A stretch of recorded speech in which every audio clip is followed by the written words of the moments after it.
guys rule. You guys rule. I owe you so big. Thank you. Thank you to all of you. August 15, 2005 was meant to be the happiest day of Ashley Massaro's life, but instead, it marked the start of a tragic downward path for the former WWE star.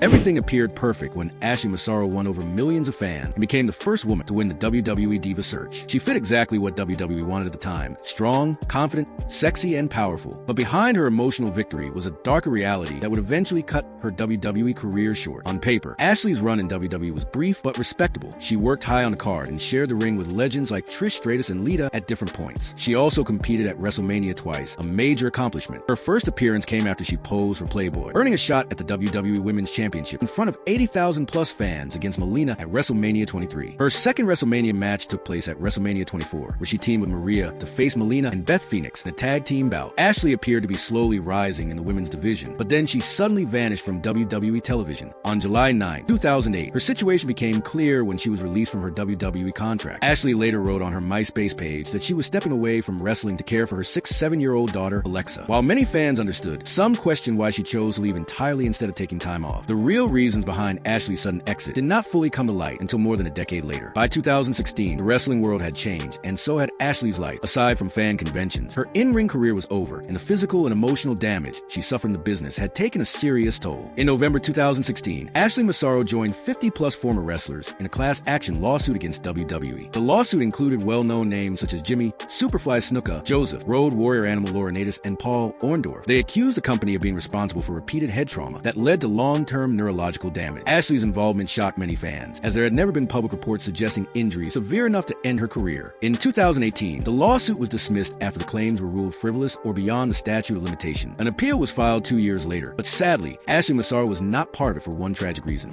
Wrestling fans and a community on Long Island are mourning the sudden death of a former star. Yeah, Ashley Massaro was found dead inside her home in Suffolk County. The Suffolk County Medical Examiner in New York confirmed that Ashley Massaro passed away on Thursday and was taken to the medical examiner's office. Law enforcement sources said a rescue call came in at 5:23 a.m. from her home in Smithtown. She was rushed to a nearby hospital, where she was later pronounced dead. Dispatch audio reported that emergency responders arrived to find an unconscious woman and performed CPR while transporting her to hospital. Corey Graves posted a tweet saying he didn't know her well, but he was around her recently and said that she was great to be around.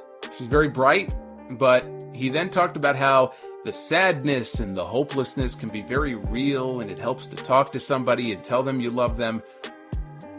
Ashley Marie Massaro passed away on May 16, 2019, and her death came as a complete shock. Just one day earlier, the 39-year-old had posted a normal tweet replying to fan mail, with nothing suggesting anything was wrong. Everything appeared completely ordinary. Her passing sent shockwaves through the pro wrestling world. Wrestlers such as Trish Stratus, Mick Foley, and Hurricane Helms publicly shared their condolences, honoring the former WWE star. WWE also released its traditional remembrance graphic to pay tribute to Ashley Massaro. However, her death soon led to the release of deeply troubling information about her short time with the company. Following her passing, Ashley's attorney, Constantine Kairos, released a powerful affidavit that Ashley had previously submitted to court during a lawsuit against WWE. The document revealed disturbing details about her experience in the company and exposed a harsh reality behind the scenes. According to the affidavit, Ashley was never supposed to wrestle at all. Opening pages of the affidavit stated that WWE pressured her into wrestling without proper training. Ashley explained that after winning the 2005 Diva search, she was given a choice. She could either accept the $250,000 prize and work as the public face of the women's division, or pursue an in-ring wrestling role. Ashley chose a non-wrestling option, which was supposed to involve working as a spokesmodel for 1 year, not competing in matches. However, the very next week, Ashley was thrown straight into action and placed in a wrestling match without any training at all. She later claimed she was working 4 to 5 shows every week despite never being properly trained. As expected, injuries quickly followed. Ashley said she even asked Stephanie McMahon if she could be sent to WWE's developmental territory, Ohio Valley Wrestling, so she could learn how to wrestle safely. According to Ashley, Stephanie refused and told her that being taken off television could cost her spot on the roster. Feeling pressured, Ashley continued wrestling without training. This lack of preparation led to serious damage. Ashley suffered multiple concussions, a hairline fracture, and back injuries that later resulted in her being diagnosed with herniated discs at C4 and C5 in her neck. In her affidavit, she described several painful injuries that ultimately cut her career short. Still, Ashley claimed that the most troubling experiences during her WWE time involved Vince McMahon himself, Vincent Kennedy McMahon. The affidavit also addressed Vince McMahon's behavior toward women, something that had long been rumored. It was widely known that Vince openly pursued female talent, and years later, his career downfall will be linked to allegations that he paid around $12 million to 4 women over sexual misconduct claim. According to Ashley, she often saw Vince kissing other divas backstage, though at first he showed no interest in her. That changed after her Playboy photos were released. Ashley said Vince suddenly began paying attention to her and described a disturbing incident involving a hotel stay. She recalled that Vince tried to get her alone in his hotel room late at night, which made her extremely uncomfortable. She said he repeatedly called both her hotel room phone and her cell phone. Feeling uneasy, Ashley contacted WWE executive producer Kevin Dunn, explained what was happening, and was advised to tell Vince she was sick and would see him on television the next day. She followed that advice. However, Ashley claimed Vince did not accept rejection well. After she made it clear she was not interested in it, she alleged that he began punishing her professionally. According to Ashley, this marked the start of Vince trying to damage and sabotage her WWE career. The former WWE chairman later began writing promos for Ashley, and according to her, those segments were designed to make her look bad on purpose. Still, as uncomfortable as her final years in WWE were, Ashley said there was one incident that was far worse than anything else she experienced in the company. This happened during WWE's tribute to the Troops tour in 2007. Ashley was one of only 4 wrestlers chosen for the 2-week trip to Afghanistan, Kuwait, and Saudi Arabia. In her affidavit, she described a terrifying experience that took place in Kuwait. Ashley claimed that while on a military base, she was drugged and raped. She recalled being taken to a sick bay, where a man entered wearing an orange t-shirt and cargo shorts. She heard others mention that it was his birthday, and he introduced himself as a U.S. Army doctor. However, Ashley noticed that all the other doctors were wearing medical scrubs, which made her suspicious. The man was accompanied by a woman dressed in full military uniform. While Ashley was still in the sick bay, the man approached her and quickly inserted and forward an unknown substance into her arm, leaving her confused and vulnerable. Soon after, Ashley said the man and the woman in military fatigues moved her into another room that did not look like a medical area and placed her on a table. She claimed the woman stood guard at the door, while the man injected her with another substance that left her unable to move or cry out for help. Although she was fully conscious, her body was temporarily paralyzed, leaving her completely defenseless. Ashley stated that she was then violently assaulted, describing the experience as terrifying and unbearably painful. She said every moment felt endless, and she had never felt more helpless or afraid in her life. In her words, it was a living nightmare that stayed with her long after it ended. According to Ashley, the first person she confided in afterward was Maria Kanellis, who then passed information along to Jimmy Hart, Ron Simmons, and Gary Hart. That information eventually reached Vince McMahon, and Ashley described a meeting she had with Vince, Kevin Dunn, John Laurinaitis, and several WWE executives and lawyers. Despite the seriousness of the allegations, Ashley claimed business concerns took priority. She said WWE officials urged her to stay quiet because the company did not want to damage its relationship with the U.S. military. The claim sent shockwaves through the wrestling world. WWE quickly denied the allegations and stated they were false. However, Ashley's story was supported by her friend Cara Pipia, who publicly shared what Ashley had told her during an interview with News Nation's Ashley Banfield in February 2024. The most unexpected confirmation came from John Laurinaitis. In 2024, Laurinaitis admitted that he and others in the company were aware of Ashley's claims at the time. His attorney, Edward Brennan, released a statement acknowledging that the company knew about the allegation, while also denying claims that Laurinaitis personally helped cover up the assault. That Laurinaitis' statement claimed that, like other senior executives, he became aware of the allegations at some point and said WWE followed its internal procedures, including protecting the alleged victim's privacy. The statement strongly rejected the use of the term cover-up, insisting there was no plan to hide or assist in any alleged crime. WWE continued to deny the allegations. In June 2019, the Naval Criminal Investigative Service opened an investigation into Ashley Massaro's claim. The case was later closed due to a lack of evidence. According to the report, investigators spoke with several service members who were deployed to Kuwait at the time. They said they had no knowledge of a naval clinic at Camp Life Support Area and did not recall Ashley Massaro. The report ultimately rejected her claim, including statements from a U.S. Navy Lieutenant Physician Assistant and a servicewoman involved in patient administration, both of whom said the Camp Life Support Area clinic did not exist. The question remained, was Ashley Massaro lying under oath, or were WWE and the U.S. military denying the situation to protect themselves? Sadly, those answers may never be known. There is still a great deal of uncertainty surrounding the investigation, and Ashley's last chance for justice ended in January 2020. Because of this, the full truth behind Ashley Massaro's short WWE career may never come out. Still, despite all the controversy, Ashley was a charismatic and likable performer whenever she appeared on screen. Many fans remember her as a genuine and wholesome presence who was treated unfairly by a company that seemed to value her more for money than for her well-being.